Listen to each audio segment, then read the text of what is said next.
Well, I'm Joe Dante, and I directed this thing. I'm Mike Finnell, and I produced it. And I'm Chris Wayless, and I was the rubber monster maker.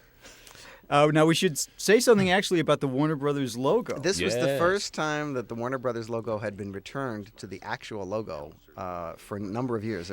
Before that, it was Warner Communications, and they had what is known as the worm logo, which was a sort of a little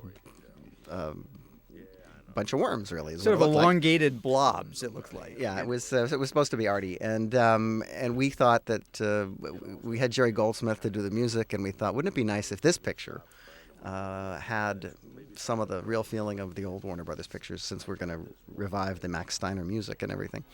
And so we brought it back, and they liked it so much that they kept using it. This was shot on the Warner back lot, and that's Hoyt Axton. They're playing Rand Peltzer and John Louis. Who's probably a grandfather by now. Now, there is a grandfather. That's Key Luke, who was number one son in the Charlie Chan movies. Was also a terrific artist, and did some of the original designs for the King Kong press book. I didn't know that. It's true. Wow. The narration at the beginning of the movie was an afterthought. The picture used to start with Rand hunting around Chinatown trying to find a present for his kid, and there was a scene where he tries to buy something from an elderly lady, and the kid comes along and says, "No, I'll take you to find something better." And for whatever reason, it didn't really do much for the picture, and so we decided to start it, just before he got here, and that meant having a narration. Which, when you have somebody with the sonorous voice of Hoyt Axton, you wonder why you didn't think of a narration before. And also, the movie has sort of a fable-like quality, so we thought bookending it with a narration was appropriate. It's the bathroom buddy. I still have that. It's in my garage. It doesn't really shoot toothpaste, but it's pretty cool. Part of the idea of Hoyt being an inventor and all that came from the idea of entropy, that everything basically is going to fall apart anyway, and the stuff that he makes falls apart as soon as he makes it. So we had designed a whole lot of dumb inventions, some of which seem kind of real. In fact, if it wasn't for this bathroom buddy thing being so big, I could see that I'd actually be able to sell something like this today. And that idea came from the original meaning of the word gremlins, which was coined in World War II to mean anything that went wrong with your plane. There were gremlins in it. And in fact, there's a famous Bugs Bunny cartoon.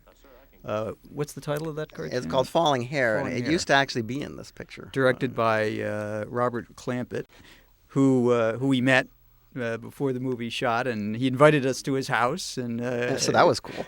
that was a lot of And fun. he showed us cartoons and stuff. Actually, we ran the cartoon before the cast and crew screening, and everybody wanted us to talk Warner Brothers into attaching it to the head of the movie, but that. they weren't interested in that. So. No, that was in the old days. Later, they actually did get into attaching Now, here's the first glimpse. The first glimpse. of the bête noire. Thank of the God movie. that's all you could see, because that's all it could do.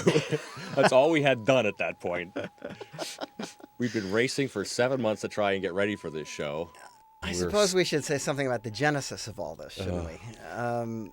This, of course, came from the fertile mind of Chris Columbus, this entire idea. And this was written when he was still a student at New York University Film School. And it was claimed that it was a writing sample when it went around town, that it wasn't really something that anybody had intended to make. And I don't know exactly why that is, because it seemed pretty commercial to me.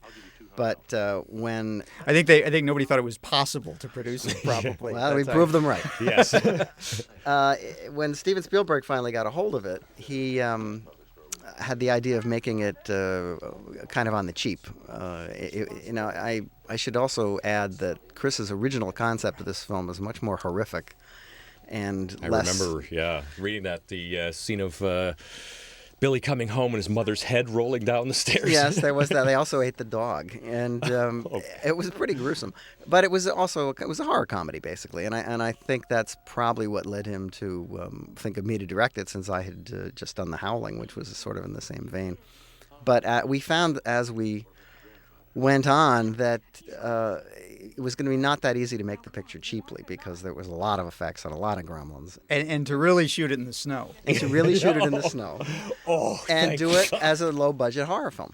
We'd still be shooting. if we Yeah. tried to do Well, that. wiser heads prevailed, and once it was apparent that how big a deal it was going to be, it seemed that the only way to do it was to do it with the studio, and so Steven went to Warner Brothers, and it became a not all that expensive big Warner No, Brothers. it was an $11 million film in 1984, which is still pretty inexpensive. Yeah.